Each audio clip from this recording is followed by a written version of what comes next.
तानाजी सावंतांच्या परांडा मतदारसंघामध्ये लाडकी बहीण योजनेचा कार्यक्रम होतोय। निमंत्रण पत्रिकेमध्ये शिंदेंसह फडणवीस अजितदादांचंही नाव आहे। तानाजी सावंतांच्या राष्ट्रवादीवरील वक्तव्यानंतर अजितदादा उपस्थित राहणार का, याकडे सर्वांचं लक्ष लागलंय। आढावा घेतलेला आहे आमच्या प्रतिनिधींनी, पाहूयात।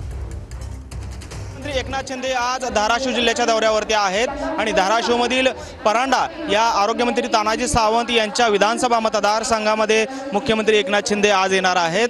खरं तर महिला सशक्तीकरण अभियानाच्या माध्यमातून मुख्यमंत्री एकनाथ शिंदे जे आहेत ते आज या ठिकाणी लाडकी बहीण या त्यांच्या महत्त्वाकांक्षी उपक्रमाबाबत महिलांशी संवाद साधणार आहेत।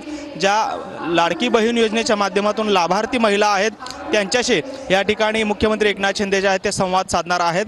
खरं तर आरोग्यमंत्री तानाजी सावंत हे आपल्या मतदारसंघामध्ये जोरदार शक्ती प्रदर्शन करण्याच्या तयारीत आहेत आणि त्यासाठी भव्य असा हा स्टेज जो आहे त्या ठिकाणी उभारण्यात आलेला आहे। त्याचबरोबरीनं वॉटरप्रूफ असा सभामंडप देखील या ठिकाणी उभारण्यात आलेला आहे।